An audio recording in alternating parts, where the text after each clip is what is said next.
नमस्कार दोस्तों, welcome to action study point. मैं हूं सौरभ शुक्ला।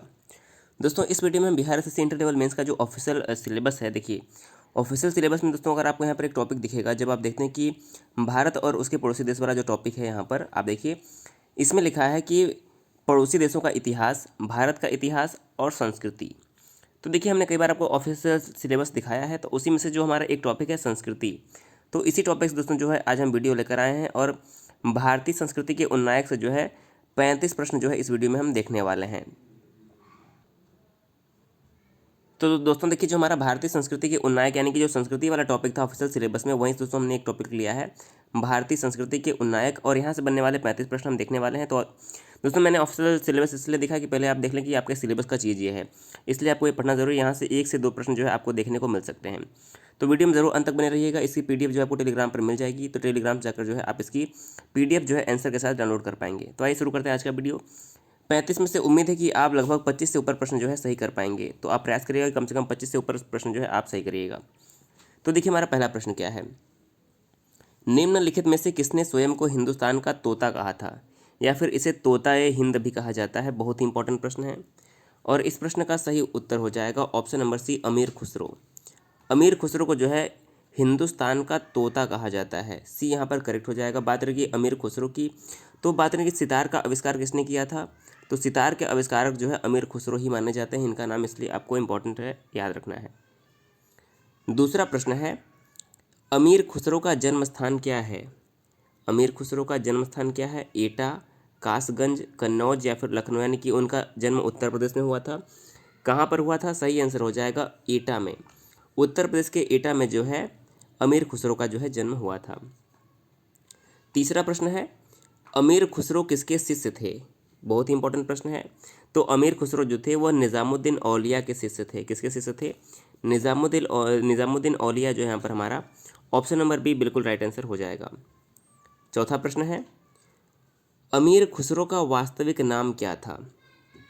सही आंसर हो जाएगा चौथे प्रश्न का option number A, Mohammad Hasan जो है अमीर खुसरो का वास्तविक नाम था। अगला प्रश्न है, और सबसे इम्पोर्टेंट प्रश्न यही है कि अमीर खुसरो जो थे वह किसके दरबारी कवि थे। तो अमीर खुसरो अलाउद्दीन खिलजी के दरबारी कवि थे। यह प्रश्न जो है यूपी पीसीएस 1995 में पूछा गया है, तो ये इंपॉर्टेंट है।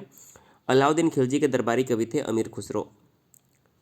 छठा प्रश्न है, महान हिंदू विधि निर्माता कौन थे। तो देखिए महान हिंदू विधि निर्माता की बात करें तो आपने एक स्मृति का नाम सुना होगा जो कि थी मनुस्मृति। तो मनुस्मृति को जो है मनुस्मृति आपने सुना था नाम। तो महान हिंदू जो विधि निर्माता थे वो जाएंगे मनु। ऑप्शन नंबर सी यहाँ पर करेक्ट हो जाएगा। इसके अलावा कपिल की बात करें तो कपिल जो थे ये सांख्य दर्शन के प्रवर्तक माने जाते हैं। कपिल सांख्य दर्शन के प्रवर्तक। कौटिल्य जो थे इनका दूसरा नाम क्या है, चाणक्य। यह चंद्रगुप्त मौर्य के गुरु थे और उनके प्रधानमंत्री भी बने थे, और इन्होंने जो है अर्थशास्त्र नामक बहुत ही प्रसिद्ध ग्रंथ लिखा है। अर्थशास्त्र बात करें कि पुस्तक किस विधा से संबंधित है, तो यह राजनीति शास्त्र से संबंधित है, अर्थशास्त्र। सातवां प्रश्न है, भारत में सूफी संप्रदाय का संस्थापक किसे माना जाता है। तो भारत में सूफी संप्रदाय का जो संस्थापक है वो माने जाते हैं मोइनुद्दीन चिश्ती। सातवें प्रश्न का सही आंसर क्या हो जाएगा, ऑप्शन नंबर सी करेक्ट हो जाएगा। मोइनुद्दीन चिश्ती जो है यह भारत में सूफी संप्रदाय के जो है जनक माने जाते हैं। तो सातवें प्रश्न का अगर आपने सी चुना है तो आपका जवाब करेक्ट हो जाएगा। आठवां प्रश्न है, पैगंबर मोहम्मद का जन्म कहाँ पर हुआ था। माफ़ कीजिएगा, पैगंबर मोहम्मद का जन्म कब हुआ था। तो आठवें प्रश्न का सही आंसर हो जाएगा 570 ईस्वी में जो है पैगंबर हज़रत मोहम्मद का जन्म जो है हुआ था। कब, 570 ईस्वी में। अगला प्रश्न है, गुरु नानक देव का जन्म कब हुआ था। देखिए पैगंबर मोहम्मद साहब का जन्म 570 में हुआ था, और गुरु नानक देव का जो जन्म हुआ था वह 1449 में हुआ था। गुरु नानक देव सिखों के पहले गुरु थे, और इनका जन्म जो है तलवंडी नामक स्थान पर हुआ था। कहाँ पर, तलवंडी नामक स्थान पर इनका जन्म हुआ था।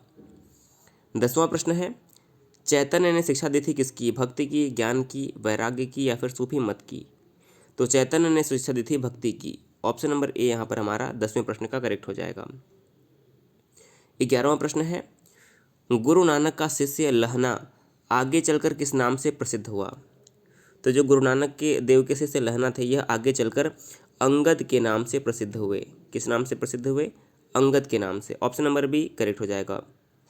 देखिए अंगद जो थे अंगद जो थे सिखों के दूसरे गुरु थे। गुरु नानक देव पहले और अंगद देव दूसरे थे। अमरदास तीसरे गुरु थे। 12वां प्रश्न है, त्यागराज कौन थे? वैज्ञानिक, राजनीतिज्ञ, संगीतज्ञ या फिर नर्तक?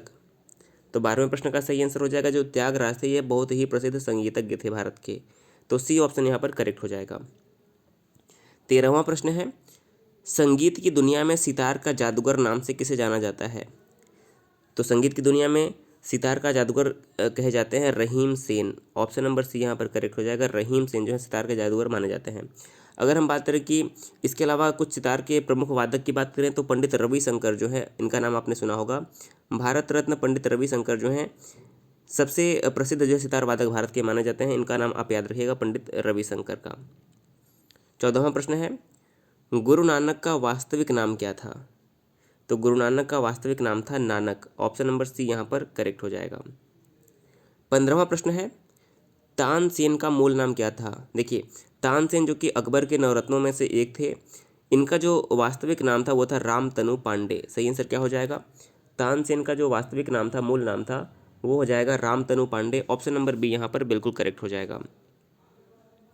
16वां प्रश्न है, गौतम बुद्ध का वास्तविक नाम क्या था? तो गौतम बुद्ध का वास्तविक नाम था Siddharth. Option number A correct हो जाएगा। और बौद्ध धर्म के प्रवर्तक कौन थे? महात्मा बुद्ध ही थे। इनका नाम बहुत ही इंपॉर्टेंट है, आप याद रखिएगा। इसके अलावा नरेंद्र किसका नाम था? नरेंद्र जो था स्वामी विवेकानंद का नाम था, नरेंद्र बचपन का नाम। 17वां प्रश्न है, स्वामी विवेकानंद का वास्तविक नाम क्या था? तो स्वामी विवेकानंद का जो वास्तविक नाम था दोस्तों, अभी हमने देखा कि नरेंद्र, तो नरेंद्र नाथ दत्त जो था स्वामी विवेकानंद का वास्तविक नाम था। और 1893 में शिकागो में जो विश्व धर्म सम्मेलन हुआ था उसमें जो है इन्होंने भाग लिया था स्वामी विवेकानंद ने। और 1897 में जो है स्वामी विवेकानंद ने रामकृष्ण मिशन की भी स्थापना की थी। तो ये भी प्रश्न आप याद रखिएगा। 18वां प्रश्न है, कन्फ्यूशियस का वास्तविक चीनी नाम क्या था? देखिए कन्फ्यूशियस एक चीनी दार्शनिक था और इसका वास्तविक चीनी नाम क्या था? तो कुंगफू यहाँ पर करेक्ट आंसर हो जाएगा। Option number C.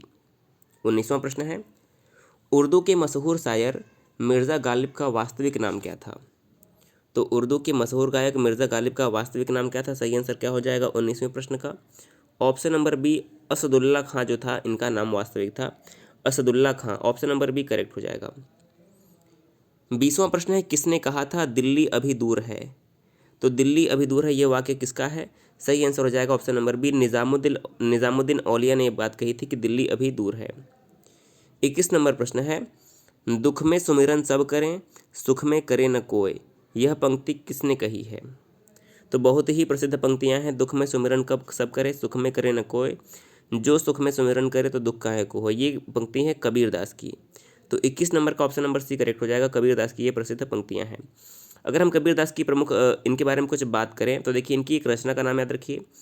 कबीरदास की एक जो रचना का संग्रह उसका नाम क्या है? बीजक। कबीरदास की भाषा कैसी है? पंचमेली, खिचड़ी या फिर सुधुक्कड़ी। तो इनका नाम आप जो है याद रखिएगा।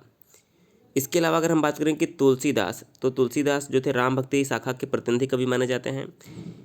इन्होंने जो है रामचरितमानस की रचना जो है अवधी भाषा में की थी। इसके अलावा कवितावली, गीतावली, दोहावली, राम आज्ञा प्रश्नावली, रामलला नहछु, वैराग्य संदीपनी, ये सभी जो है तुलसीदास की प्रमुख रचनाएं हैं। सूरदास की अगर हम प्रमुख रचना की बात करें तो देखिए इनकी ये कृष्ण भक्ति शाखा के प्रतिनिधि कवि माने जाते हैं और इनकी 3 ही रचनाएं प्रमुख है, सूर सागर, सूर सरावली और साहित्य लहरी। तो इनका भी नाम आप याद रखिएगा। 22वां प्रश्न है, कर्मण्येवाधिकारस्ते मा फलेषु कदाचन, किस धर्म ग्रंथ की उक्ति है? तो देखिए आपने ज़रूर सुना होगा कर्मण्येवाधिकारस्ते मा फलेषु कदाचन। ये है श्रीमद् भगवत गीता की जो है पंक्तियां हैं। ऑप्शन नंबर ए यहाँ पर करेक्ट हो जाएगा। 23वां प्रश्न है, किसने कहा था राम और रहीम एक ही ईश्वर के 2 अलग अलग नाम हैं? तो देखिए ये सही आंसर हो जाएगा कबीरदास। ऑप्शन नंबर बी ये बात कही थी कबीरदास ने। ऑप्शन नंबर बी करेक्ट हो जाएगा। 24वां प्रश्न है, वेदों की ओर शरण लो, इस आदर्श वाक्य को किसने प्रतिपादित किया था? तो इस वाक्य को कहा था स्वामी दयानंद सरस्वती ने। ऑप्शन नंबर ए यहाँ पर करेक्ट हो जाएगा। 25वां प्रश्न है, संत कबीर किसके शिष्य थे? जो कबीरदास थे वह किसके शिष्य थे? कबीरदास शिष्य थे रामानंद के। ऑप्शन नंबर डी करेक्ट हो जाएगा। तुलसीदास जो थे शिष्य वो नरहरि दास के थे। इनका भी नाम आप याद रखिएगा। 26वां प्रश्न है, संगीत सम्राट तानसेन के गुरु कौन थे? तो संगीत सम्राट तानसेन के गुरु थे स्वामी हरिदास। 26वें प्रश्न का सही आंसर क्या हो जाएगा? स्वामी हरिदास। ऑप्शन नंबर बी यहाँ पर करेक्ट हो जाएगा। 27वां प्रश्न है, सिख धर्म के प्रवर्तक गुरु नानक देव का जन्म स्थान कहाँ है? तो सिख धर्म के प्रवर्तक जो गुरु नानक देव थे, इनका जन्म जो है तलवंडी में हुआ था। कहाँ पर? तलवंडी में। ऑप्शन नंबर सी 27वें प्रश्न का ऑप्शन नंबर सी जो है करेक्ट हो जाएगा। 28वां प्रश्न है, सिखों के 10वें गुरु और अंतिम गुरु गुरु गोविंद सिंह की जन्मस्थली कहाँ है? तो जो सिखों के अंतिम गुरु गोविंद सिंह हैं, इनका जो जन्म हुआ था बिहार के पटना साहिब में हुआ था। कहाँ पर? Patna Sahib. Option number D correct हो जाएगा।